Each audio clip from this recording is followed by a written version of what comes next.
Cara. E tirando o Grêmio, todos os outros bons times do ano passado interromperam o trabalho de treinador, né? O Palmeiras, no final do ano, já não era um dos melhores times do Brasil. Ele era ainda no papel, mas não tinha um desempenho. Tanto que o Mano saiu e não se questionou muito. Se você botar o elenco no papel, é muito bom. O Atlético perdeu seu técnico. Então, assim, todo mundo começando do zero. Ou tentando construir algo novo com sua característica. O caso do Gesualdo, por exemplo. O Flamengo já era forte, se reforçou, ainda enfraqueceu o zagueiro reserva do Flamengo era o melhor zagueiro do Santos, vice-campeão brasileiro do ano passado. Enfraqueceu o Santos. O lateral esquerdo reserva do Flamengo foi eleito o melhor lateral esquerdo do último campeonato que ele atuou como titular, o René. Ele tem de volante o Thiago Maia, campeão olímpico, que nem estreou ainda, o Diego. Ele tem o Pedro Rocha, que nem estreou ainda, o Michael, que foi a revelação do último campeonato. Pedro Rocha, que era do Cruzeiro, que tinha a possibilidade de ir para o Grêmio. O Pedro, que foi disputado pelo Grêmio, seria titular absoluto de qualquer time do Brasil hoje, menos do Flamengo. Como uma luva, sem dúvida. Ele nem está usando o Vitinho. E o Michael, tem o Michael ainda. Sim, o Michael. E o Jesus, inclusive, hoje foi perguntado sobre isso. Olha, você tem dois reforços, como o Pedro Rocha e o Thiago Maia, que nem jogaram ainda. E aí, quando é que eles vão ter chance de ser testados? E a resposta é muito curiosa. Muito tempo e já jogam quase de olhos fechados em relação àquilo que as nossas ideias de treino, aquilo que nós fazemos no treino, em função das ideias que nós queremos passar para o jogo. E esses jogadores ainda não sabem, não é? Ainda não sabem o que é a movimentação da equipa, e a pouco a gente está a introduzir alguns jogadores. Não podemos lançar tantos como gostávamos, porque só podemos lançar 3 jogadores, portanto, pelas 3 substituições.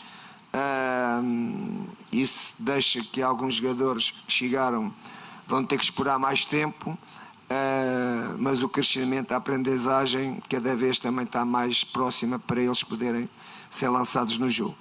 Tem uma frase dele na entrevista que é muito boa. É difícil jogar nesse Flamengo. Os 12, 13 que atuam têm um nível muito elevado. É difícil jogar nesse time do Flamengo. Porque não é só ser bom jogador, é o entendimento do sistema de jogo, da rotação da equipe. Ele fala ali, isso tudo é o trabalho diário. O que o Flamengo faz hoje é o dia a dia que ele ficou trabalhando durante a Copa América o ano passado, que o Jesus ficou 30 dias treinando de manhã e de tarde com os caras lá, os 25 dias que ele ficou treinando, o que ele treinava durante a temporada. E não é fácil para o jogador chegar agora e entrar. Eu sei como é que joga o Flamengo. Aqui de fora a gente sabe como joga o Flamengo. Devagar, lógico. Mas vai saber as conversas que o Jesus tem com o Gerson. Gerson, quando a bola estiver na direita, tu vem aqui, o Everton, quando o Gabriel cair, você cai aqui, tem tudo isso. Tem detalhes que a gente não sabe que acontece, que eles sabem, coisas ali do dia a dia que a gente não sabe. E as contratações, Grafa, obrigam os titulares a estarem sempre no melhor. Exatamente. O Bruno Henrique no hoje, melhor. Bruno Henrique hoje deu uma declaração na saída do campo que me fez pensar mais uma vez isso. Eu já tinha pensado, mas é bacana você ouvir o cara falando. Ele falou assim, não, a gente vai ter que correr o que a gente puder, porque se cansou, tem um outro companheiro para suprir.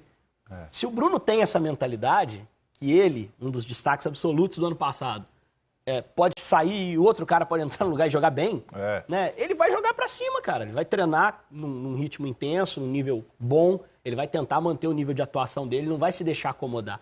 Eu acho que o grande mérito, não só de melhora do time, que é natural, técnico, dessas chegadas de reforços para encorpar o banco do Flamengo, é pressionar quem tá jogando.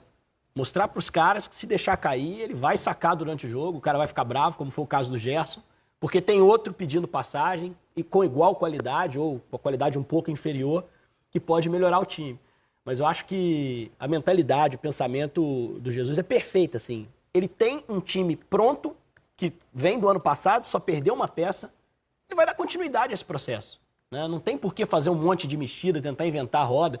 Não, o Flamengo tem um time pronto e esse time é que tem que iniciar a temporada jogando e tem demonstrado rendimento, que é mais importante. Fez um bom clássico quarta contra o Fluminense, deixou cair um pouco no final. Hoje ganhou uma final naturalmente contra um Atlético fragilizado, mas que o Flamengo não tem nada com isso e não tomou conhecimento. Então ele vai dando sequência. Se o time for dando a resposta técnica em campo, ele vai dando sequência. E o Jesus hoje falou com 2 nações na entrevista. Ele se dirigiu aos portugueses do jogo que foi transmitido para Portugal, agradeceu o apoio tirou um dado lá que eu não sei de onde, mas ele falou que metade dos portugueses hoje torcem pelo Flamengo no Brasil. E se dirigiu aos flamenguistas, a nação rubro-negra também. Roda. Mais um título que este time ganhou.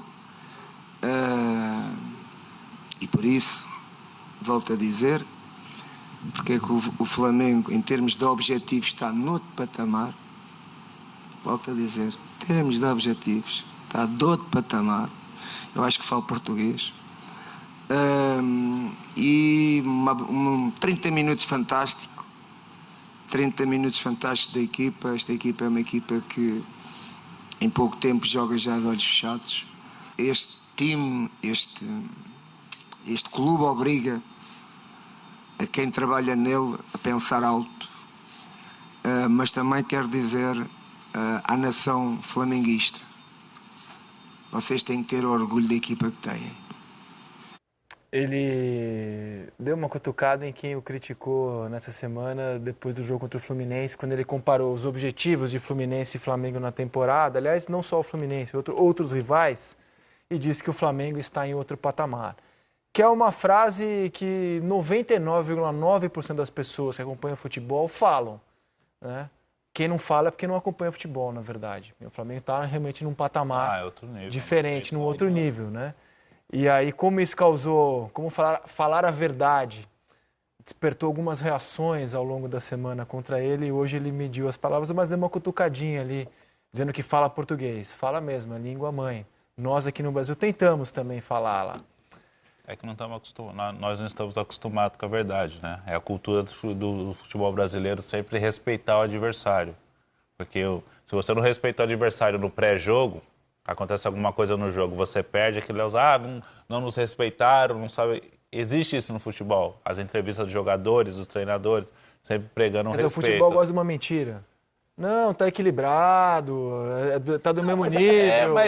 Mas é a cultura do futebol brasileiro de respeitar, de ter... Mas você achou desrespeito do Jesus? Eu não achei desrespeito não, porque ele falou a verdade. O Flamengo tá em outro nível hoje. Tá mesmo. Os clubes brasileiros não tem como. Sim, eu só acho que a fala foi desconectada, foi no momento inoportuno. Então... Ele tinha acabado de tomar um calor pro Fluminense. Aí ele fala aquilo, me soa como uma afirmação. Ele tomou calor quarta. No final do jogo, o Fluminense apertou realmente o Flamengo, O Flamengo precisou se segurar ali e no final eles estavam analisando o que tinha dado de errado para ter tomado aquele sufoco.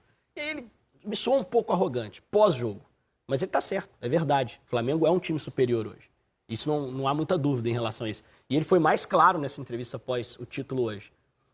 Se ele se referia só em termos de objetivos, eu acho até que ele reformatou a fala dele. Em termos de objetivos. Nós vamos brigar por Libertadores, nós vamos tentar chegar no Mundial, nós vamos brigar pelo título brasileiro. Aí eu concordo 100%. Porque embora o Fluminense tenha feito um bom segundo tempo contra o Flamengo, eu não vejo o Fluminense brigando por Libertadores, por Brasileiro. Nisso aí eu tô 100% com ele. Só acho que ali não era o momento de dizer, ainda mais depois do que aconteceu no jogo. Parecia que ele estava querendo diminuir o esforço que o Fluminense fez no segundo tempo. Né? Mas entra naquilo, né? Ele acompanha o noticiário brasileiro, ele sabe que nós aqui falamos, as outras emissoras falam também, ele apenas falou também uma coisa que é verdade. Concordo contigo, um momento. Assim como o Bruno Henrique, o ano passado, depois do jogo contra o Vasco, foi que ele falou? Que ele viu a frase que nós estamos na saída do campo. Eles estão comemorando o empate, a gente está em outro patamar. Mas às vezes é o futebol brasileiro. Os outros clubes, os outros jogadores, vai ser o jogo da vida contra o Flamengo. Os jogadores, o Bruno Henrique, o próprio Jesus, vai ter que saber que isso vai ser normal. Os caras vão tentar fazer de tudo. É um jogo jogado por ser humano, gente. E então, isso pode ser usado para motivar um adversário. Quem segue num patamar muito alto é o Gabriel. Vamos rodar os 4